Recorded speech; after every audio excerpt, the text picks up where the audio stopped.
So here it is on Sunday evening, July the 16th, 2017.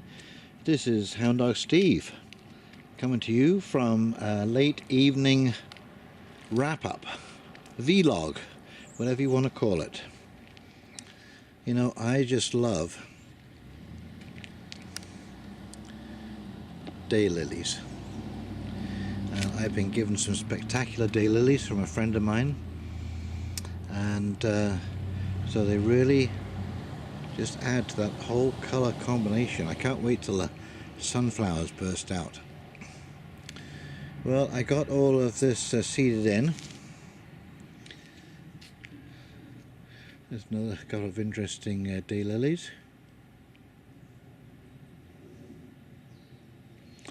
Eventually I'm going to spread this out, and it's kind of interesting the way it's turned out, because my friend and neighbour here next door, his sign is now quite away from the edge of the road, whereas I am going to be putting my sign in right here.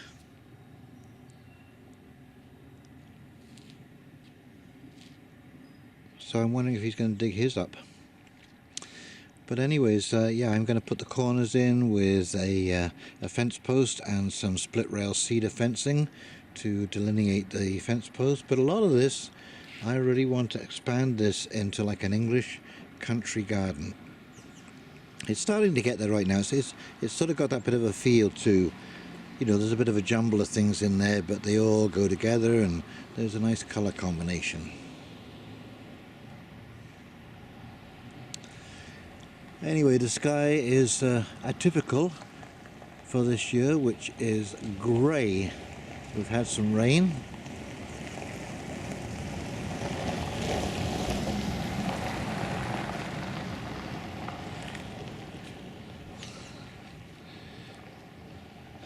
But tomorrow is looking not too bad at all.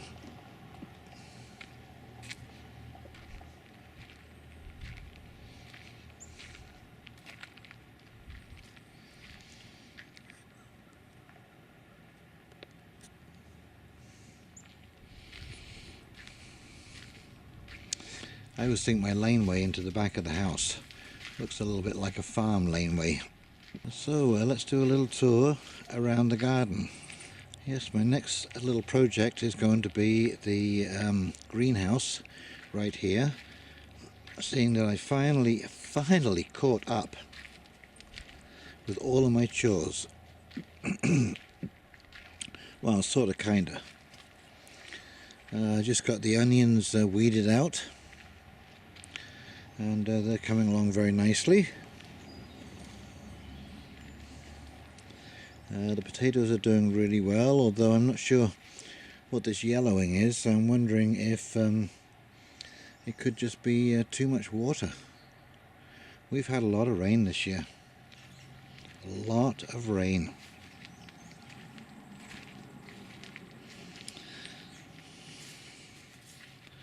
Well, I'm going to be really interested to see how these grapes taste. This is the first time I've had this many grapes on this vine, and I see it's gone absolutely wild. I'm not sure whether I should I'm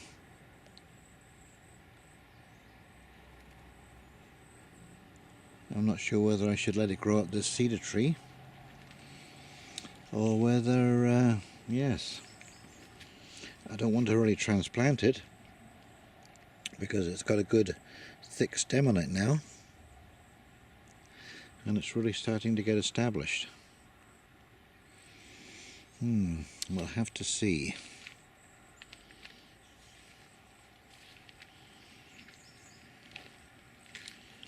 So this was my one of my chores for today. This is my trailer hitch off the old car, and this one didn't have one on. It had a roof rack but not a trailer hitch. So I decided to really clean it up, and it's not particularly old, but you know, the salt on the roads in Canada in wintertime really just hammers your paintwork It's a really a corrosive material. So that's all nicely painted, and I don't know if you can see there, I have a little bowl of oil, and all of the nuts and bolts and hardware are soaking in oil. And I will clean those off, get the rust off, and yes, they will be revitalized, as it were.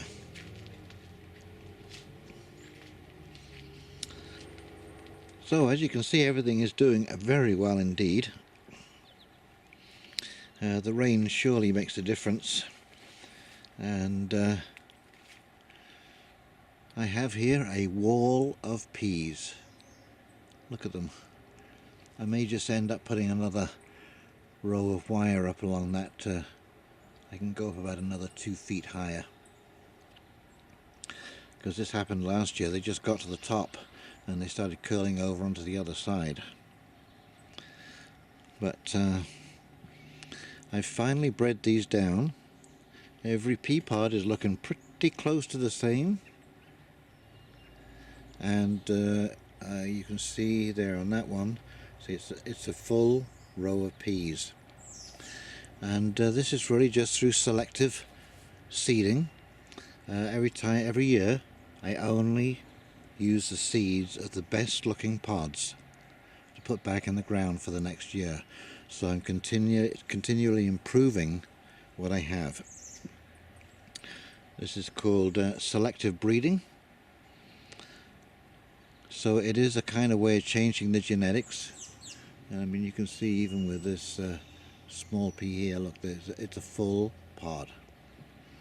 Because any pods that have you know, only 2 or 3 peas in them, I just discard them. I don't use those for replanting.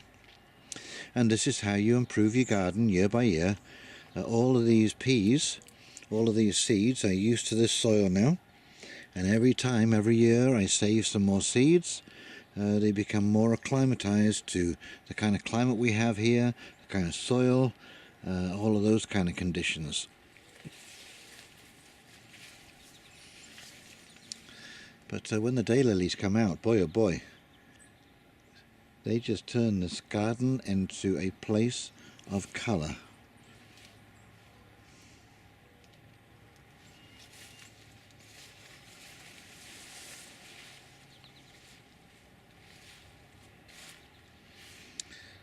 The garlic is doing well, and I see I have a couple of dill plants that snuck their way in, and not quite sure where that sunflower came from, but I think it can stay there. It's not going to shadow anything.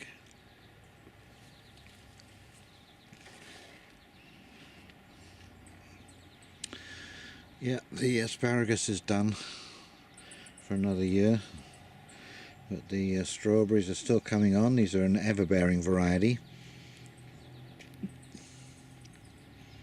So of course, with all this excess rain, the weeds are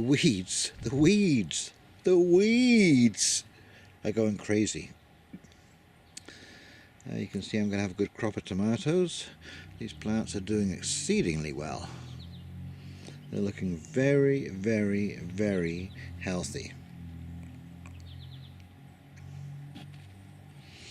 There's lots of flowering going on, and there is enough water to fill them out.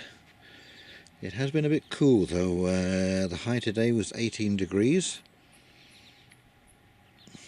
So I'm glad I didn't decide to grow watermelon this year. I did well last year.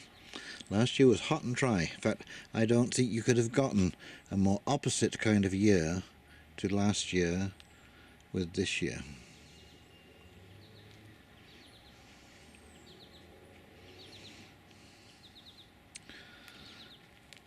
So tomorrow, when I go out on my day off to do some shopping, I am going to buy 40 ounces of 40% proof vodka, and I'm going to start picking my mint. As I said before, this is a pineapple mint. It's just starting to go to flower, and this is spearmint.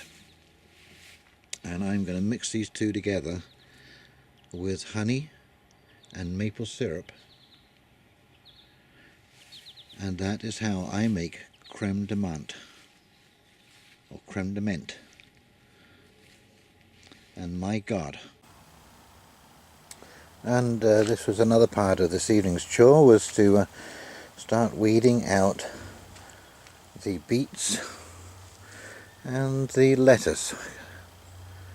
I usually wait until they can be clearly seen, so you don't get them mixed up with the with the lettuce or the beets. When they're really small, everything kind of looks a little bit alike when it first comes out of the ground.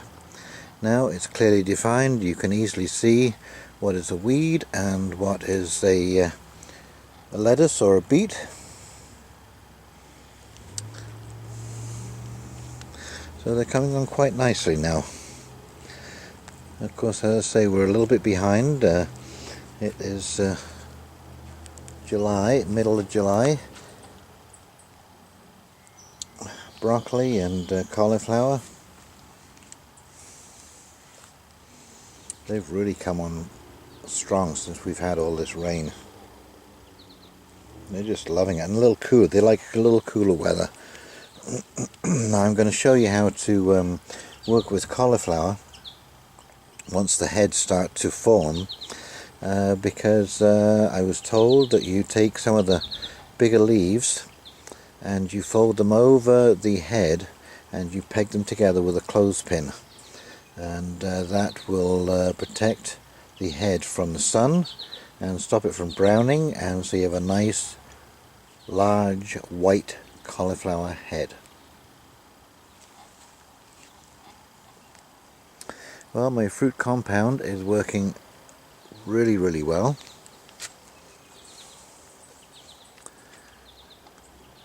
Look at that, trying to burst through the top already. But we're starting to get some berries forming. And I've already had a few, but these will be coming on strong probably in the next week or so.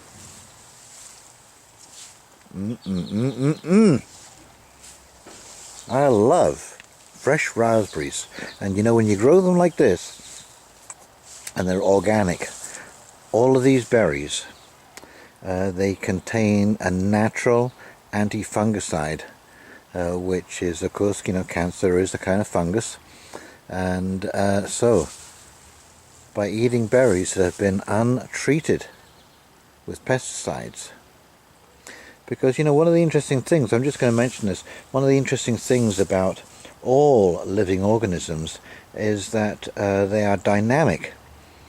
Okay, so if you say, for example, start exercising and you start moving your arm with some weights up and down, your body's going to say, if you're going to do that, I'm going to make a little bit of muscle there so you can so I can cope with that. So it'll start to build muscle. And I know this through periods of when I've slowed down playing guitar for a couple of weeks, and the tips of my fingers get soft, and then once I start playing again, well, all of a sudden they start to leather up and they get really tough, and so the body is dynamic, and so are these plants. If you give them pesticides to fend off the pests, they're going to say, hey, if you're going to do that, hey, I don't need to bother anymore. But if you let them go naturally and organically, they will have their own anti-cancer, antioxidant properties, and of course they taste just wonderful.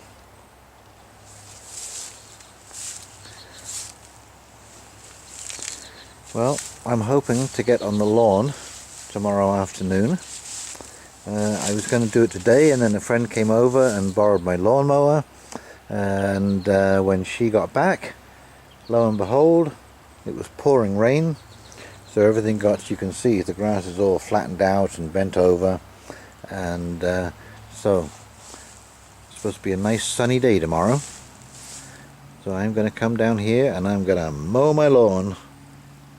after my final inspection with Volkswagen, when I get the final payout. And actually, you know, there's even a story to that. We went through the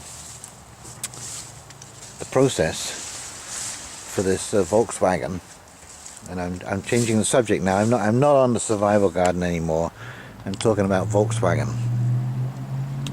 So the Superior Court of Justice in Canada here ordered a third party to take care of the negotiations between the public and Volkswagen. So what you had to do was go on this thing they called the portal, which is a website, and you had your own particular page, and you filled out this huge questionnaire. They assess that, they tell you how much you're going to get back, buy back on your vehicle, and then you get basically a sign-off process. So anyways, we get to the sign-off process. This process is going to bridge a loan payment. So seeing as the figures have been finalized, I call the loan company and I say to them, hold over a payment. This is going through this. The rest of this loan is going to be bought out by the Volkswagen people, and we're going to move on from there. No problem. Hold on the payment. Well, next thing you know, I get a phone call from RicePoint, which is the company that's handling, the third party that's handling all of this stuff, and they say, "Oh, Mr. Clark, you missed a payment on your loan." I said, "Yeah, well, you know, I didn't want to mess the figures up because the figures are finalized." "Oh, Mr. Clark, the deal can't go forward. The claim can't go forward if there are any loan payments owing on the vehicle." Okie dokie, so the money's already in the bank, no problem at all. I authorize them to take a loan payment out. The next thing you know, I get a phone call, and it says, "Oh, Mr. Clark, your inspection date will be the same, the 17th of July, but you won't be receiving a check on that date because the figures have changed." You know, if I could have put my hand through the receiver of that phone and grabbed that person, because I knew this was going to happen. I absolutely knew it was going to happen. Well, as luck would have it, Peterborough Volkswagen had offered to let me take the car a little early if I want to, my new car over here. And initially I put that off, and I said, no, I'll wait until the inspection date, and we'll do it all at the same time. And then after getting this information, I phoned them back and I said, "Hey, you know what? Can I take that car a little early? Because if I had not done this and got this car signed over into my name on the road, ready to go, I would have been walking around for 15 days waiting for a check to come in the mail." Okay? And it's going to be interesting. I don't know whether I'm going to video the situation when I go down for inspection, but because they don't have a check, I'm going to refuse to sign off until they give me some kind of appropriate guarantee that I'm going to get that check. Because once you've signed off and you have no more leverage.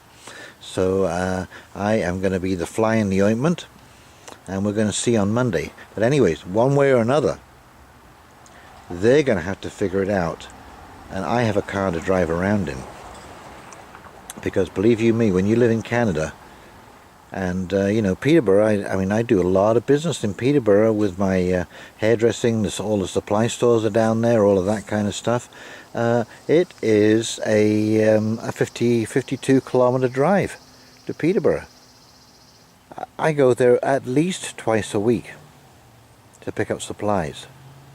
So, you know, I mean, you just can't live without a car in Canada. Everywhere is so far away.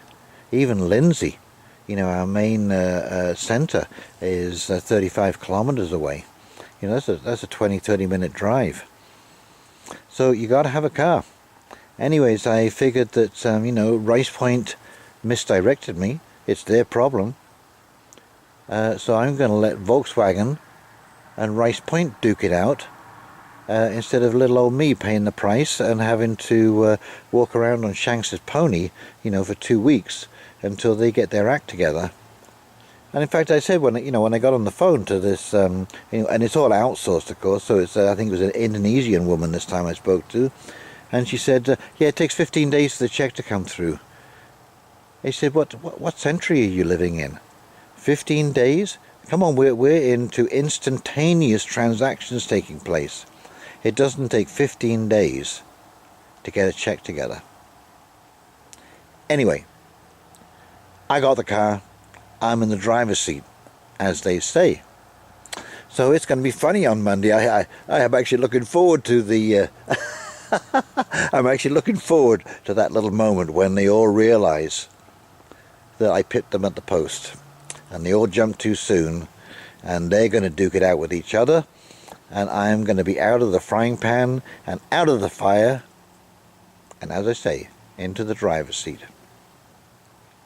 Well, as they say, it's better to get old and crafty than old and dafty. Okay, so I'm sticking with that one. Anyway, this is Hound Dog Steve signing off. And please, if you like this video, this survival garden video, and sort of vlog update on what's going on in my life, please like, subscribe, and oh yeah, I gotta say, I was listening to a Cliff High video, okay, and he was talking about if you don't monetize your videos, then you get put off onto some third-class detour where you know, your searches just don't come up in, or your video doesn't come up in searches. So sadly, I've had to monetize my videos, but what I would suggest, if you use Mozilla Firefox, go to the add-ons and get ad blocker. That's what I do. I use ad blocker. I don't have any ads coming up on my YouTube videos. I don't want to watch ads, so I just don't do it. So I recommend that you do the same. Just go onto add-ons and look for Ad Blocker Plus, or Ad Block Plus, I think it is, and it will come up. Install that on Mozilla Firefox, great browser. I can highly recommend that. And you won't get any pop-ups, you won't get any ads. And the other thing that I use on my computer, actually, when it comes to this kind of stuff, is Malwarebytes. And that's Malwarebytes, Malwarebytes. It's a free download. It's a bit of a pest because they keep asking you to go to premium, but it is probably one of the best malware virus seeking and destroying program that I found. It was recommended to me by a friend who does the IT at Ross Memorial Hospital, Andrew, and yeah, he turned me onto this, and it's brilliant. It even picks up things that are installed on your pre-boot menu, because that's what a lot of these malwares do now. They'll get onto your pre-boot menu, and so they install before you boot. So yeah, highly recommend that. Anyway, as I say, Hound Dog Steve signing off. Sunday evening. I hope you have a great and safe week coming up, and we will talk soon.